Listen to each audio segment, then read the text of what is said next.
오늘 하나님 말씀 보겠습니다. 요한복음 8장 37절에서 47절 말씀입니다.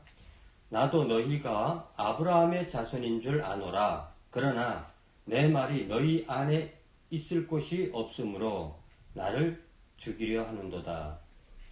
유대 사람들은 다 아브라함의 후손들이고 또 아랍 사람들도 다 아브라함의 후손들임에는 틀림이 없습니다. 그런데 이제 그들이 원수의 나라가 되었죠. 그런데 예수님의 말을 듣고 인정한다면 자기를 죽이려고 하지 않았을 텐데 자기를 죽이려 하고 있으니 그것은 예수님의 말을 전혀 알아듣지 못하고 있기 때문에 그렇다는 것입니다. 나는 내 아버지에게서 본 것을 말하고 너희는 너희 아비에게서 들은 것을 행하느니라. 그러니까 지금 이 예수님은 혼자서 하는 말이 아니고 하나님 아버지와 함께 있어서 같이 하는 말이다, 이런 뜻이죠. 예수님께서는 가끔 그런 말을 했는데요. 12장에 가면 지금 내가 한 말은 내 자의로 한 것이 아니고 아버지께서 말한 것을 친히 명령하여 주셨다, 그런 말이 나옵니다. 그런데 당신들은 아브라함의 자손들이라고 하지만 사실은 아브라함의 자손들도 아니다 하는 그런 뜻입니다. 대답하여 이르되 우리 아버지는 아브라함이라 하니 그래도 그들은 우리는 아브라함의 자손이라고 주장을 합니다. 말하자면 김일성도 당군의 자손이다, 이렇게 말을 할 수가 있는 거죠. 물론 성이 김가이니까 당군의 자손임에는 틀림이 없는데요. 그러나 하는 행동으로 보아서는 당군의 자손이 아니라, 우리가 예수를 믿는다 하고 또 우리는 기독교인이다 이렇게 이야기하지만 기독교인이라 하더라도 속이는 자가 많고 또 사람을 죽이기도 하고 그렇게 이제 하는 행동으로 보았을 때는 기독교인이 아니다, 이렇게 말할 수가 있는 거죠.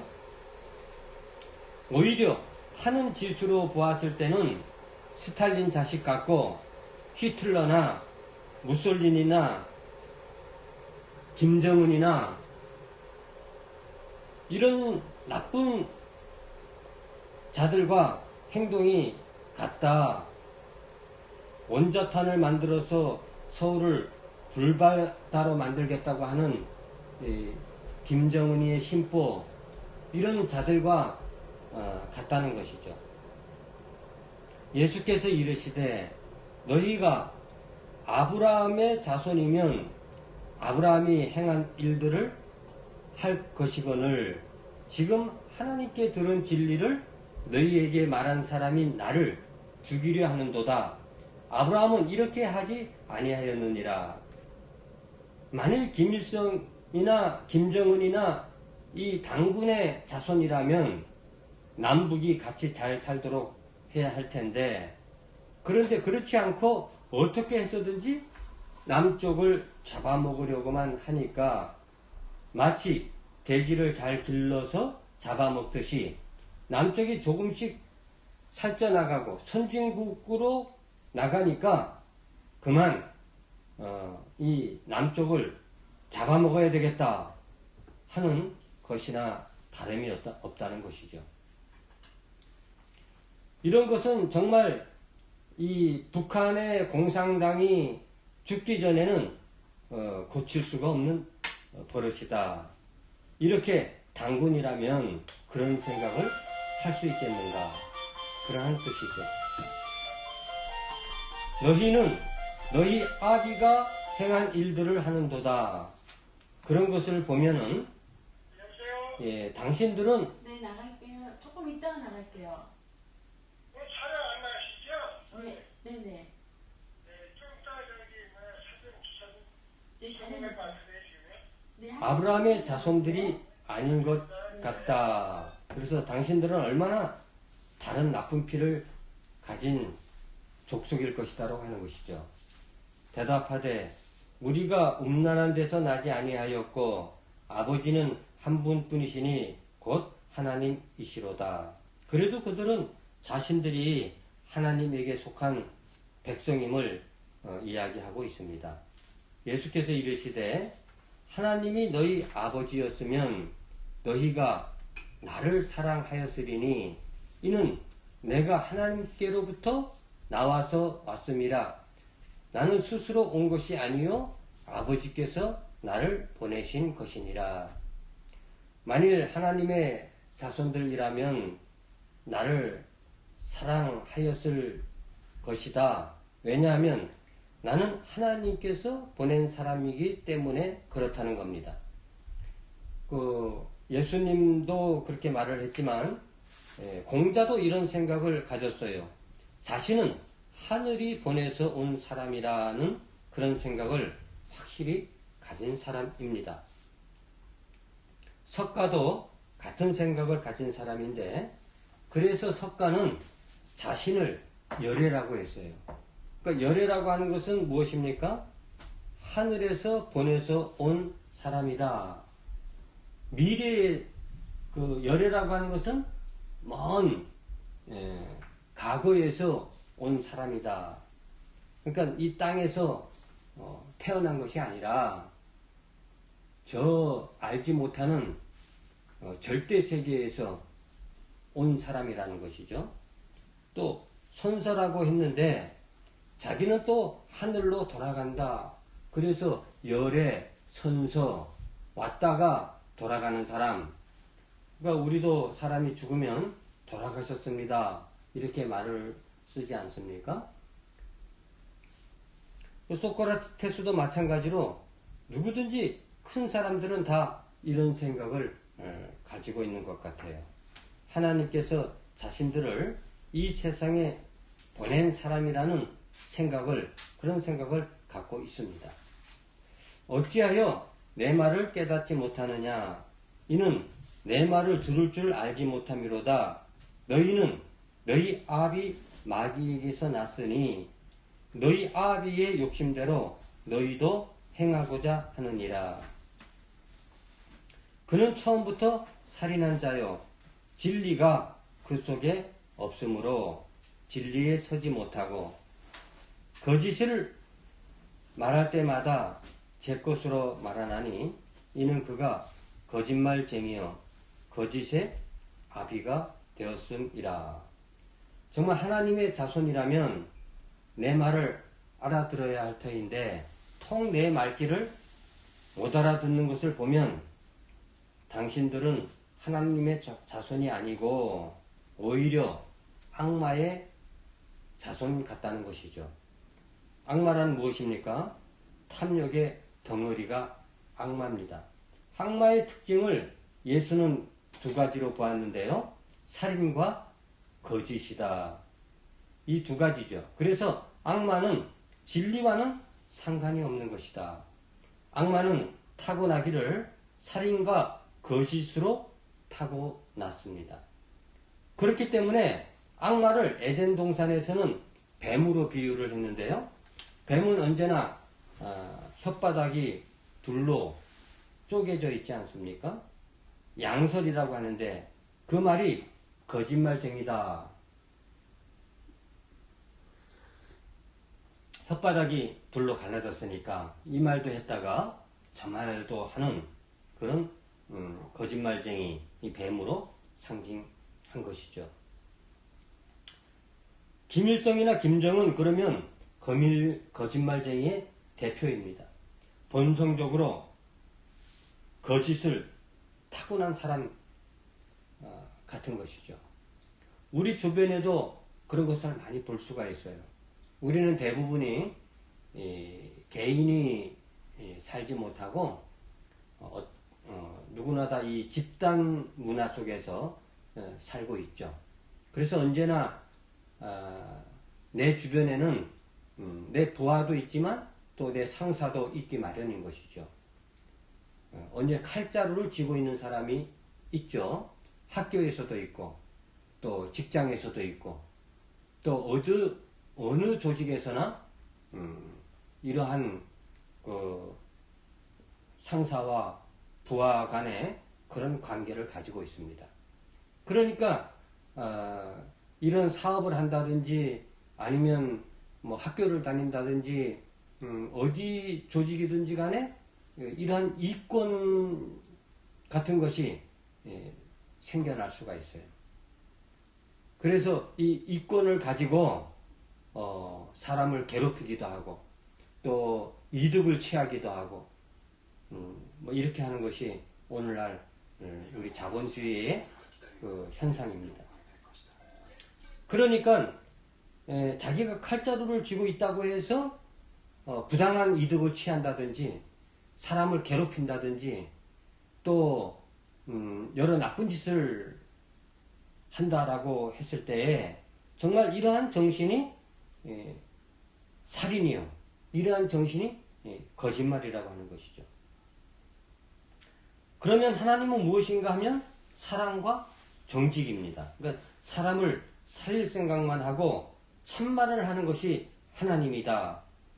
죽일 생각만 하고 자기 이득만 탐하고 또 자기 이득을 위하여서는 상대방을 괴롭히는 그런 자들이 거짓이요 악마라 이렇게 말을 할 수가 있는 것입니다.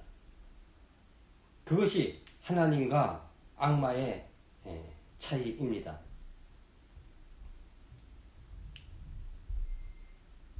우리가 미국에 갔다 오면서 어떻게 우리 아이들이 참 우리를 배웅 나와가지고요.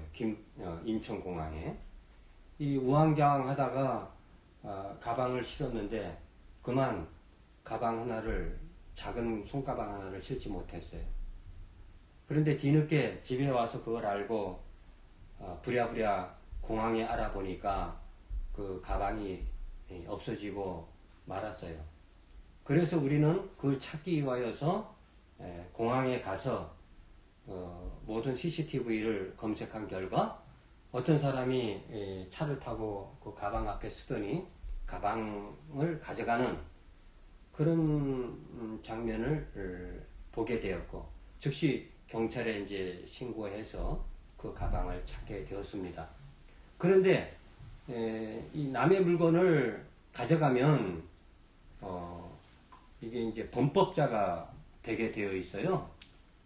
범법자가 되게 되어 있는데 우리는 그 사람을 참 범법자를 만들면 안 되니까 그 사람도 그렇고 그 경찰관들도 그렇고 그 경찰 그 인천공항 무슨 기동대 소속인 것 같은데요. 그냥 물건은 찾되 그냥 없던 일로 하자 그런 이야기를 했습니다. 우리들도 흔쾌히 뭐 이거 모르고 그랬을 것이고 또 이 남의 물건을 그렇게 쉽게 가져가면 안 되는 것이죠. 그래서 우리도 선처를 하겠다, 물건만 돌려받겠다 해서 일이 마무리가 되었습니다. 이런 나쁜 마음을 먹으려고 한다면 뭐 우리도 그 인천공항을 2번이나 왔다 갔다 하면서 그 비용을 많이 쓰게 되는 거죠. 시간, 비용 이런 것들을 다 받아내야 할 텐데 뭐 그런 것 없이 일을 처리를 하였습니다. 우리는 이렇게 여러 가지 상황 속에서 참 좋은 마음으로 상대방을 뭐 사랑하는 마음으로 또 뭐 악마를 사랑하면 안 되겠습니다만은 뭐 그렇게 큰 일이 아니라면 또 용서할 수 있는 그런 마음을 가지는 것이 중요하죠.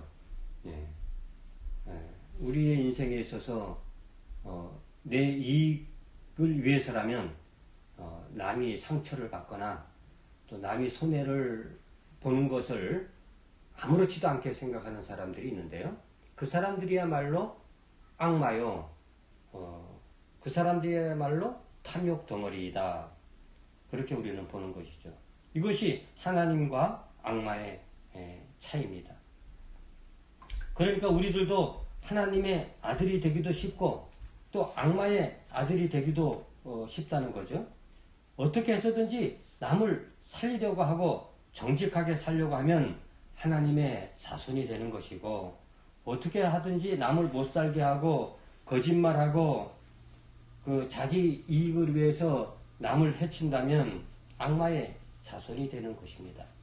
하나님과 악마의 차이가 먼 것이 아니라 주자의 말처럼 우리 가슴 반촌 지간에 섞여 있다. 그러니까 하나님과 악마는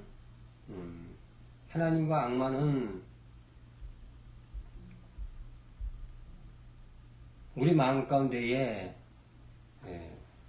반촌 간격도 되지 않는다. 그런 이야기입니다. 그래서 여기에서 우리는 악마가 무엇을 뜻하는지를 확실히 알게 되었습니다. 탐욕의 덩어리로 살인과 거짓을 일삼는 것이 악마다. 죄인이라는 것도 마찬가지입니다. 의식적이든 무의식적이든 자꾸 거짓말하는 것이 죄고, 욕심이라는 것도 마찬가지죠. 의식적으로만 나오는 것이 아니라 무의식적으로도 욕심이 나오는 건데, 이렇게 무의식의 세계까지 거짓과 욕심이 들어가서 박혀있는 것, 그것이 죄라는 것을 아셔야 됩니다. 내가 진리를 말함으로 너희가 나를 믿지 아니하는도다. 진리가 무엇인가 하면 정직이라는 말입니다. 간디에게 누가 물었어요. 선생님, 진리가 무엇입니까? 진리란 정직입니다. 라고 간디는 대답을 했어요. 거짓이 없는 것, 거짓말하지 않는 것이 진리라는 말입니다. 그러니까 이 거짓말하지 않는 것이 의식적인 것이 아니라 무의식적으로도 거짓말을 하지 않는 상태까지 가야 합니다. 우리가 깨달았다는 말도 무의식 세계에서도 거짓이 없다는 말인데요.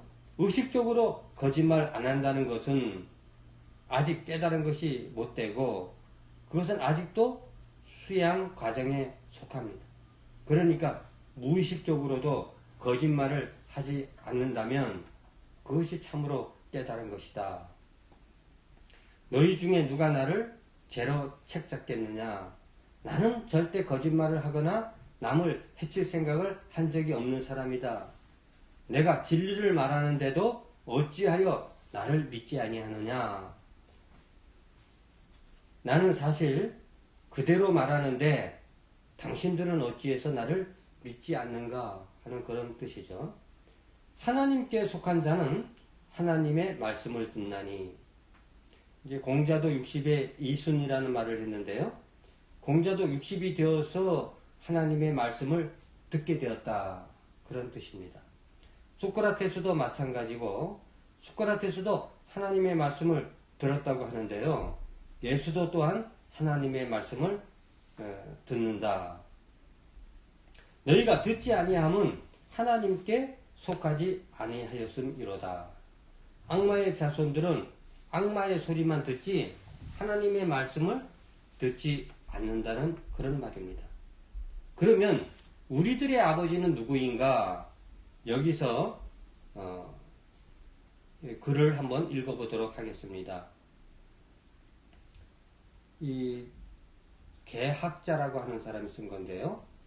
직이 이부지도, 고영명 기죽도, 견색 이불 견공, 고성명 색즉공, 두규 이부등무, 고노명 유중무, 심지유지즉 무야, 즉위 무위 사무사, 이위여사, 거부득 이해지의.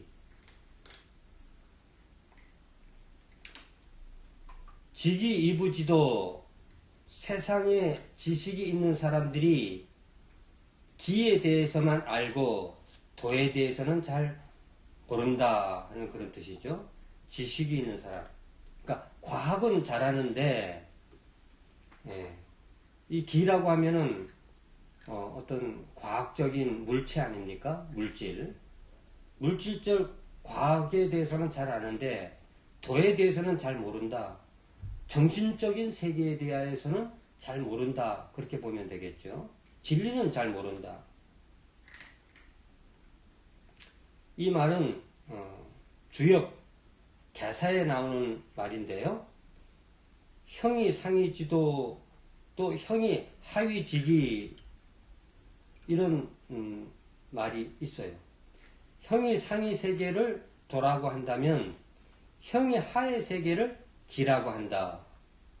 요새 말로 하면 이 현상 세계, 이 과학의 세계를 기라고 할 수가 있는 것이고요. 그리고 이제 실제 세계를 도라고 한다. 실제 세계.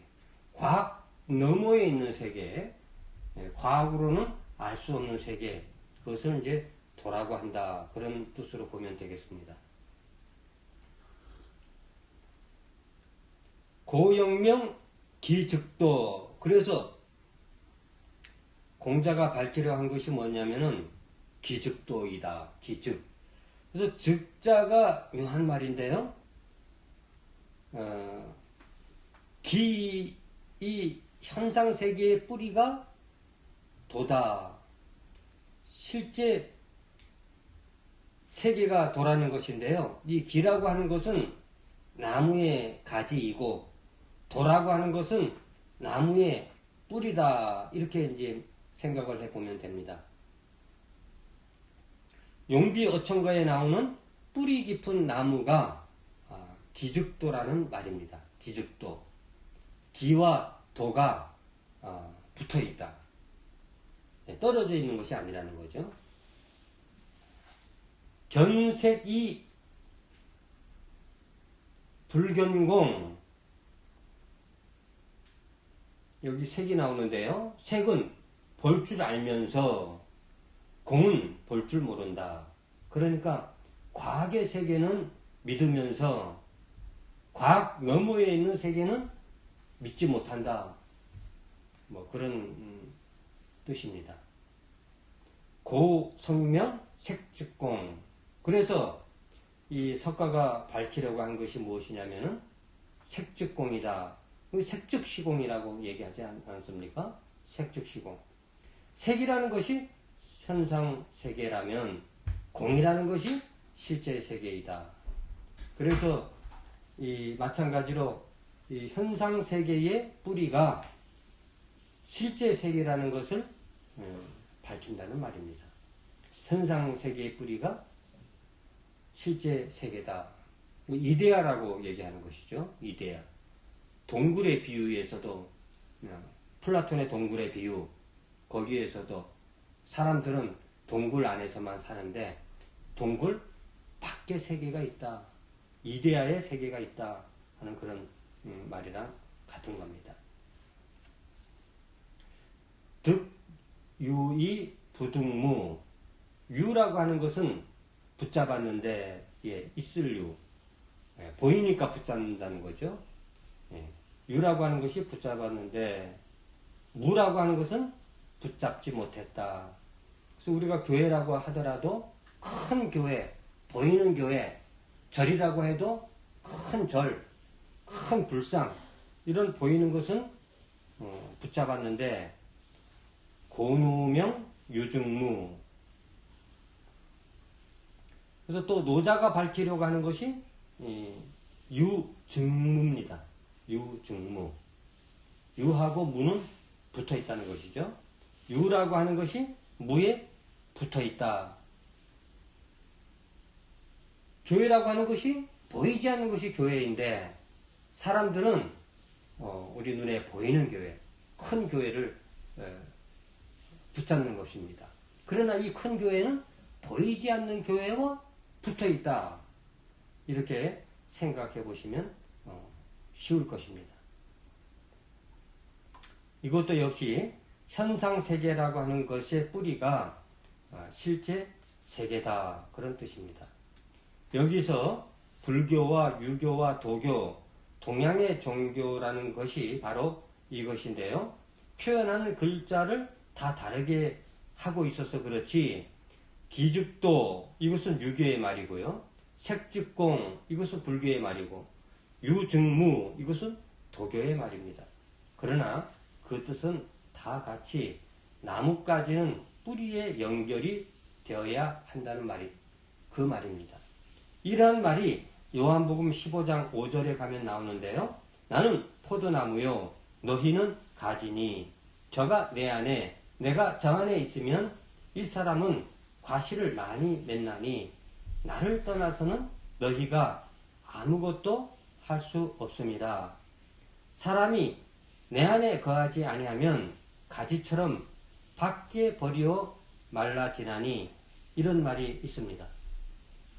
이런 것을 철학적으로 표현하면 기죽도라든가 색즉공이라든가 유증무라는 그런 말이죠.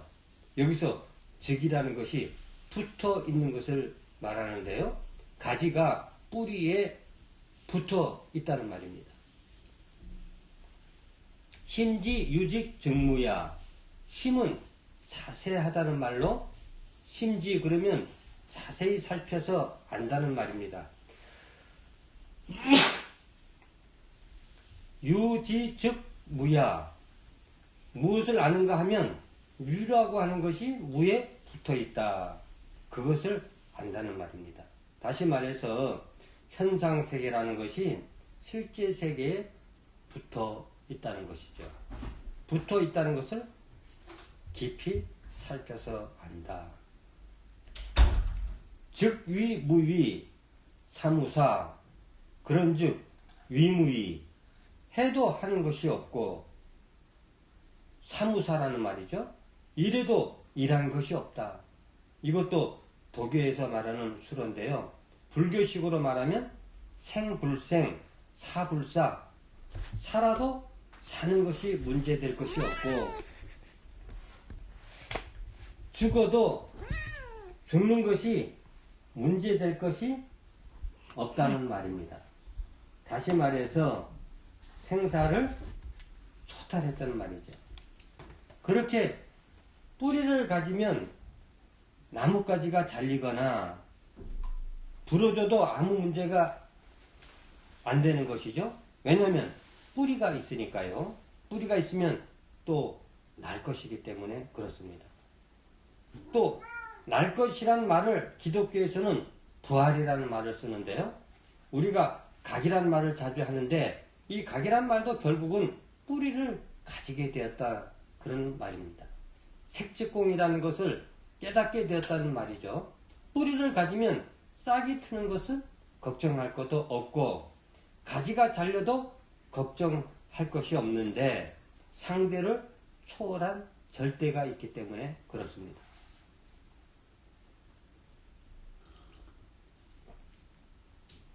그래서 언제나 상대라고 하는 것이 절대하고 연결이 되어야 합니다. 그것이 믿음이라고 하는 것이죠. 믿음이라고 하는 것은 바로 상대라고 하는 것이 절대하고 연결이 되는 것을 말합니다. 그래서 히브리서 11장 1절에 나오는 믿음은 바라는 것의 실상, 이것이 상대이고요. 보지 못하는 것의 증거, 이것이 절대입니다. 이 상대와 절대가 하나가 된 것, 그것이 믿음이라는 말이고요. 뿌리는 보이지 않는 것이고요. 가지는 바라는 것을 말을 하는 것입니다.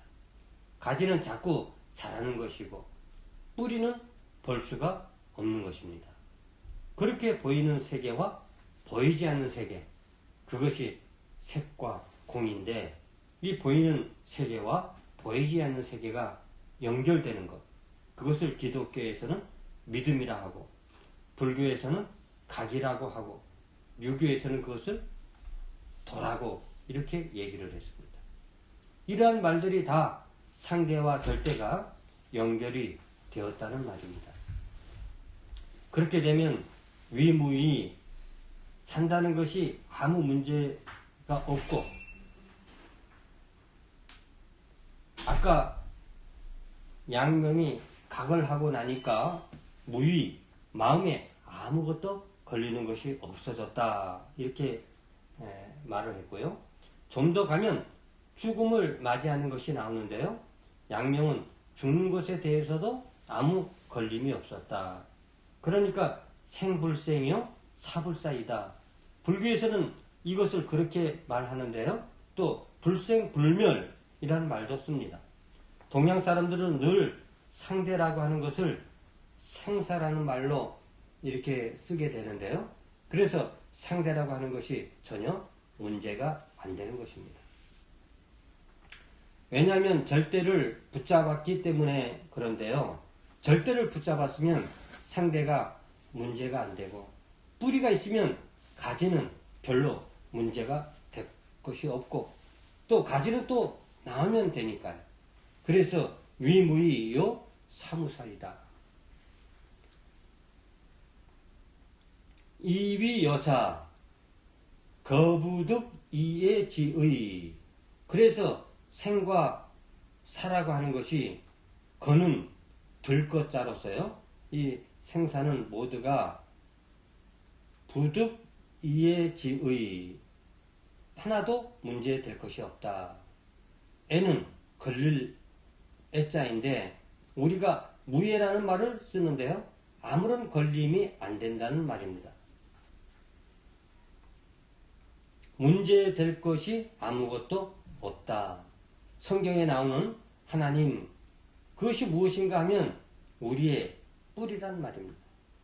그 뿌리를 붙잡아야 한다. 그 뿌리를 붙잡게 되면 나는 가지이기 때문에 아무런 문제가 없습니다. 그것이 믿음이다. 우리가 진리를 깨닫다는 말도 같은 말인데요. 그것은 결국 뿌리를 붙잡았다는 말인데, 그러면 뿌리를 어떻게 해서 붙잡게 되나?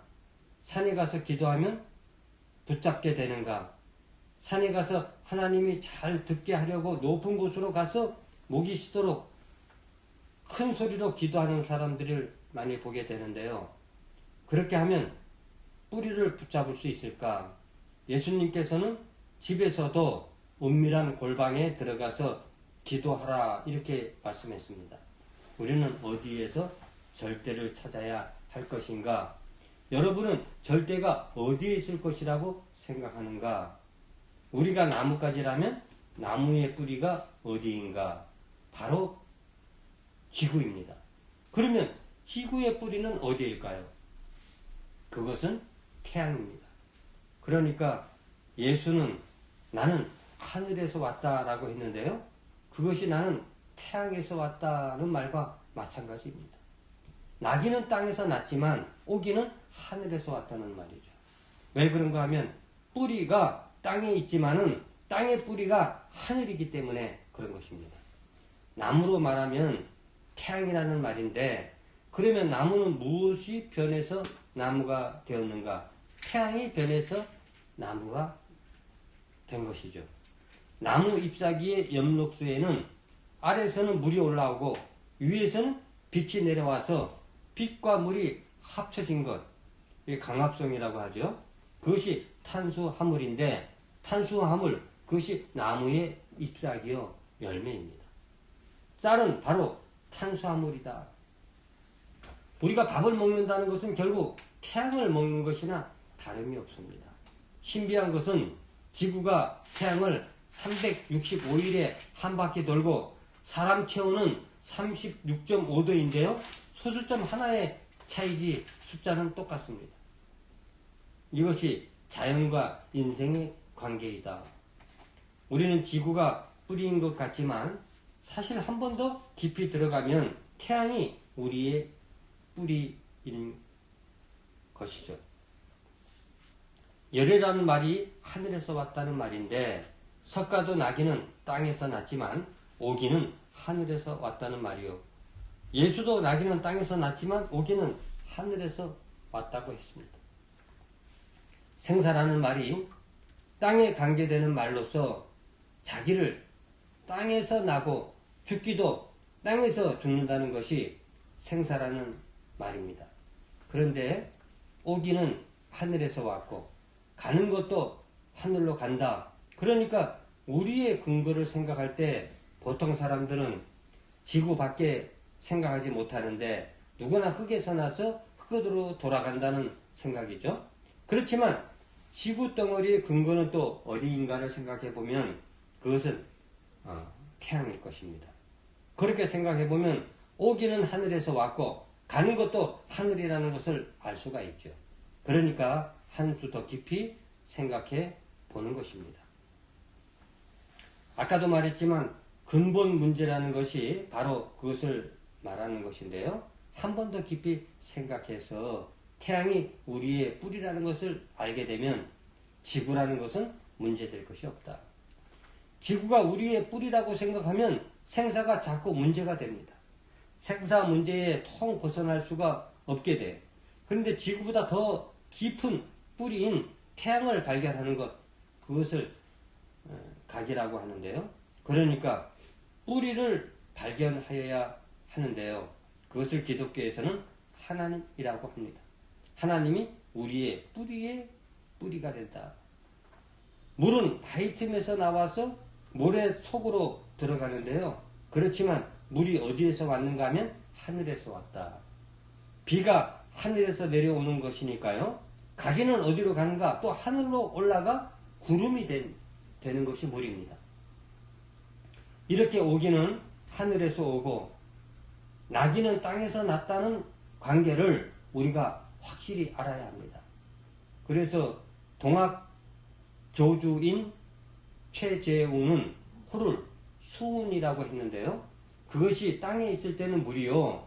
하늘에 가면 구름이라는 뜻으로 물의 근원이 구름이라는 것.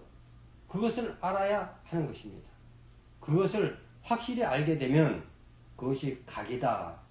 그것이 또한 기독교에서 말하는 믿음이라는 것입니다. 그러니까 우리의 뿌리가 땅이 아니고 기독교에서는 우주 만물과 땅까지 창조하신 하나님이라고 하는데 우주 만물과 땅의 근거이신 하나님을 알게 되는 것, 그것을 믿음이라고 합니다. 그 하나님으로부터 우주 만물과 내가 온 것이니까 그래서 우리가 나기는 땅에서 났지만 오기는 하늘에서 왔다는 것, 그것을 우리는 생사를 넘어선다 이렇게 말합니다. 그것이 또한 믿음인데 예수도 바로 그것을 알고 깨달은 사람입니다. 알고 보면 별것이 아닌데요. 물이 땅에서 나왔지만 하늘에서 왔다는 것을 아는 것이고 오는 것과 난 것을 아는 것, 둘 다 우리의 근거인데요. 제1차 근거와 제2차 근거, 조그만한 근거와 큰 근거, 그것을 알아야 하는 것입니다. 아까 양명을 배울 때 보통 사람이라면 견디지 못할 어려운 처지에서 큰 사람은 더 깊은 깨달음을 얻게 된다는 말이 있는데요. 그것이 바로 생사는 아무것도 아니라는 것을 깨닫게 된다는 말입니다. 그런 위태롭고 험난한 현실 속에 부딪혀서 오히려 생사를 뛰어넘을 수 있는 계기가 될 수 있다는 말이고요. 그래서 더 큰 근거를 발견하여서 우리의 문제를 해결할 수 있게 된다는 말입니다. 위태롭고 험난한 현실 속에서 그 현실에 부닥쳐서 그 현실을 부닥치면 오히려 생사를 뛰어넘을 수 있는 계기가 될 수 있다. 오늘 말씀의 핵심은 우리의 근거가 어디에 있는가? 하나님이라는 것을 알아야 된다는 것입니다. 그래서 우리도 예수님처럼 하나님께로부터 왔다가 하나님께로 간다는 것을 알고 믿어야 하고, 물론 우리가 났다가 죽는다는 것은 사실이지만 그러나 그것보다 더 근원적인 왔다가 가는 것을 알게 될 때 우리의 믿음의 세계에 들어갈 수 있게 된다 하는 것을 오늘 말씀드리고자 합니다. 기도하고 마치겠습니다. 고마우신 아버지 하나님, 오늘 이 방송 설교를 통해서 또 우리의 근원이 무엇인가를 보게 되었습니다. 우리의 근원 위의 근원을 알지 못하면 우리는 이 세상에 속이는 자가 되고 거짓말하는 자가 되고 또 살인자가 되어서 남을 괴롭히다가 이 인생을 끝마치게 됩니다. 그러나 우리는 참 이 세상에 태어나서 그냥 죽는 것이 아니라 하늘나라에서 왔다가 다시 하늘나라로 돌아가는 인생임을 깨닫고 또 절대적인 하나님이 계심을 믿고 우리는 이 세상이 전부가 아니고 영원히 하늘나라에서 산다는 것을 깨달아 알게 하여 주시고 그래서 이 땅에 살 때나 우리가 죽어서 저 세상으로 갈 때나 언제나 정직하고 참된 인생을 살아가는 저희들 되게 축복해 주옵소서. 귀한 말씀 주신 것을 감사하며 예수님의 이름으로 기도했습니다. 아멘. 그래서 오늘 예배를 또 마치도록 하겠습니다.